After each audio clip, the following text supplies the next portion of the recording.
आप होते कौन है कहने वाले आंखों में मोतिया उतरा हुआ है? आप पैसे लेके आते हैं लीग वाले?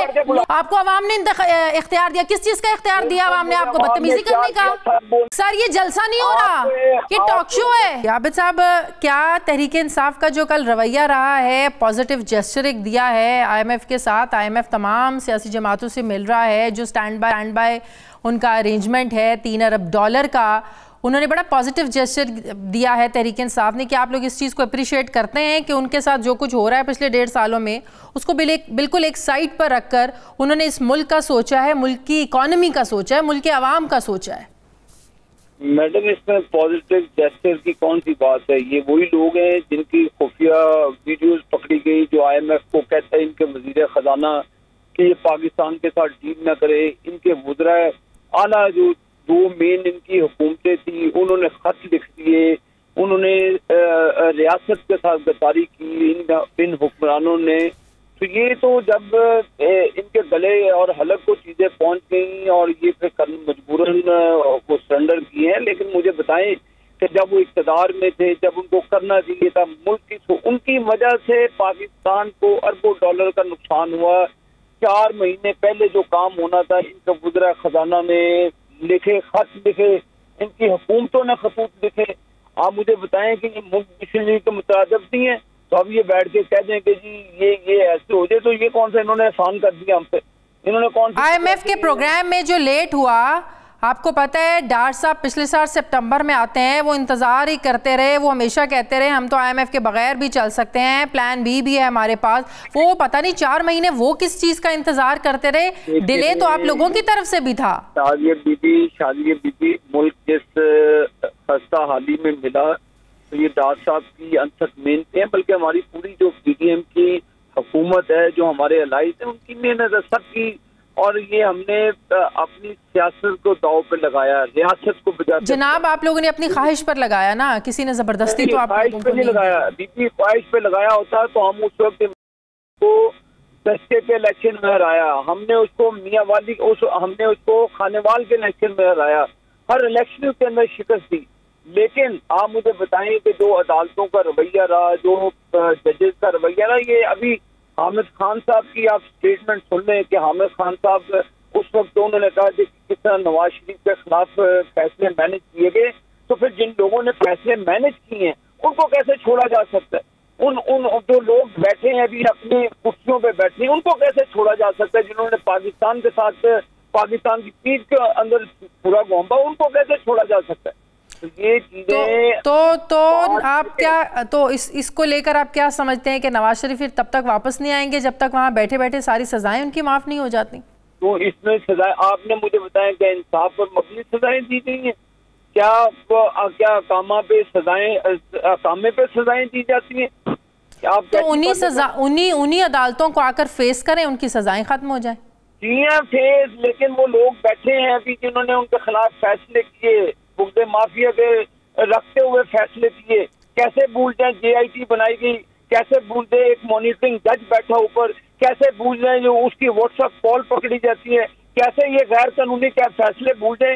ये फैसले होते हैं आजाद मुल्कों में, ये फैसले होते हैं आजाद रियासतों में। आप जो जब आपका दिल चाहे, तो जब आपकी अदल और इंसाफ बिकेगा, जब आपका अदल और इंसाफ कंप्रोमाइज होकर इंसाफ के फैसले, तो आज़ाद रियासतों में सियासी जमातें एक दूसरे का मुकाबला करती हैं, किसी एक सियासी जमात को वाइप आउट करने के लिए इस तरह के हथकंडे भी इस्तेमाल नहीं किए जाते, बजाय इसके। शादिया बीबी, आप बोलती जब नवाज शरीफ को वाइप आउट करने की कोशिश की गई, काश शादिया बीबी आप बोलती जब हमारे मुस्लिम लीग नून के जो जितने हमारे कैंडिडेट्स है हनीफ अब्बासी को रात के 12 बजे सजा दी गई, काश आप बोलती जब हमारे तो उन्हीं अदालतों से फिर इंसाफ भी मिल गया ना, उन्हीं अदालतों से रिसीव 90 दिन की हुकूमत खानों में नैब की अदालतों में रखा गया।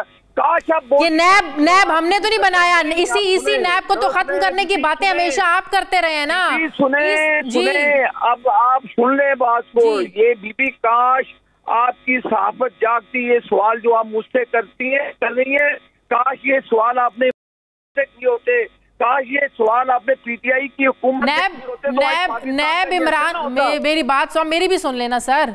ये नैब ने तो नहीं बनाया था कि ने नैब बनाया था, ये नैब को सियासी जमातें किसके खिलाफ इस्तेमाल करती रही है? नून लीग पीपल्स पार्टी के लिए, पीपल्स पार्टी नून लीग के लिए। नैब को खत्म करने की बात कौन करती रही है? पीपल्स पार्टी करती रही है, नून लीग करती रही है। कौन जैसे जवेद इकबाल को कौन मलाइन करता रहा?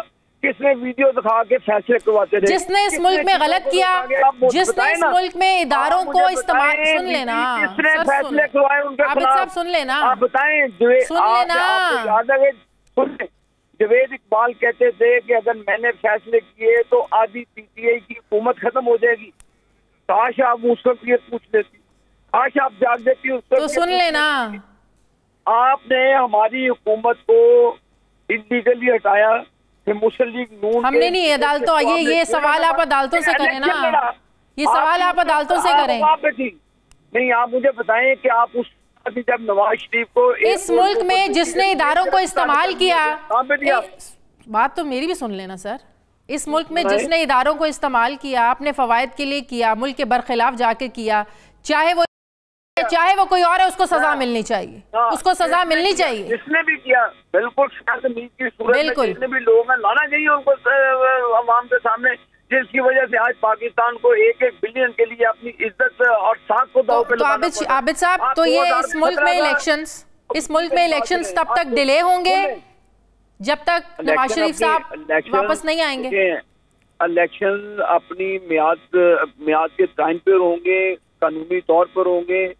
जो डिलिमिटेशन का प्रोसेस है उसी प्रोसेस को पूरा कर, इलेक्शन अपनी मुद्दत पे होंगे। आईनी मुद्दत जब हुकूमत की खत्म होगी तो जो एक प्रोसीजर है उसी के तहत, ठीक है, प्रोसीजर तो पंजाब का भी होना था, प्रोसीजर तो केपी का भी होना था। चले उसको तो जरा साइड पर रख दिया। मेरी बात सुन लेना, आप मेरी बात सुन ले। जब हमजा शहबाज उतारा गया, आप उस वक्त रोकते जब हमजा शहबाज साहब के वोट काउंट करा के आपने उनको डीसी, मेरी बात सुन ले, मुस्लिम लीग उनको डीसी के लिए किया, मुस्लिम लीग आपने कॉन्स्टिट्यूशन को रीराइट करने की कोशिश की बीबी, रीराइट, आपने कॉन्स्टिट्यूशन ऑफ पाकिस्तान को रीराइट करने की कोशिश की गई।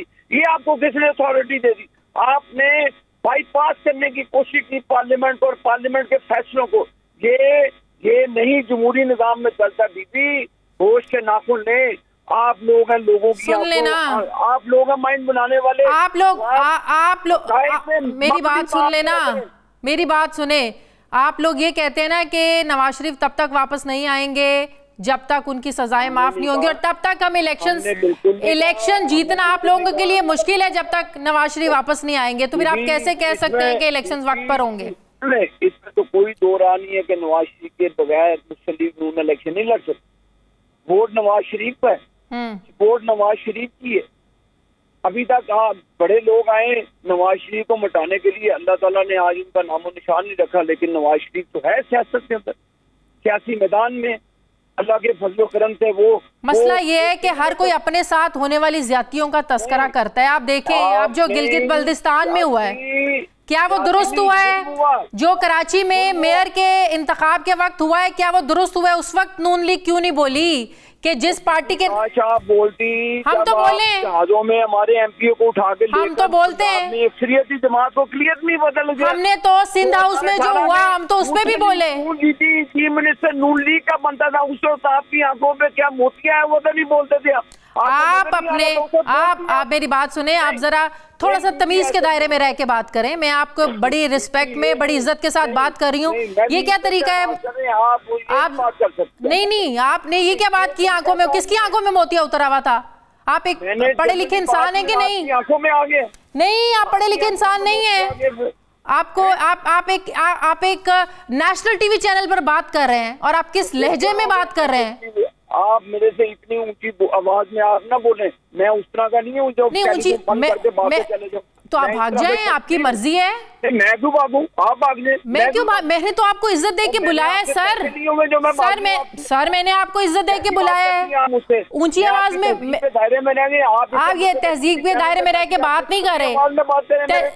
नहीं, आपको किसने इख्तियार दे दिया? आपको किसने इख्तियार दिया है कि आप इस तरीके से बात करें? अवाम ने इख्तियार दिया। क्या नहीं, आपको किसने इख्तियार दिया कि अवाम ने आपको बदतमीजी का इख्तियार दिया है? सच बात करूं, अवाम ने आपको बदतमीजी का इख्तियार दिया है। आप बदतमीजी कर रही हैं। आप बदतमीजी कर रहे हैं। लहजे को देखें, आपने बदतमीजी शुरू की है जनाब। मैंने आपको इज्जत दे के बुलाया है प्रोग्राम में। आप होते कौन है कहने वाले आंखों में मोतिया उतरा हुआ है?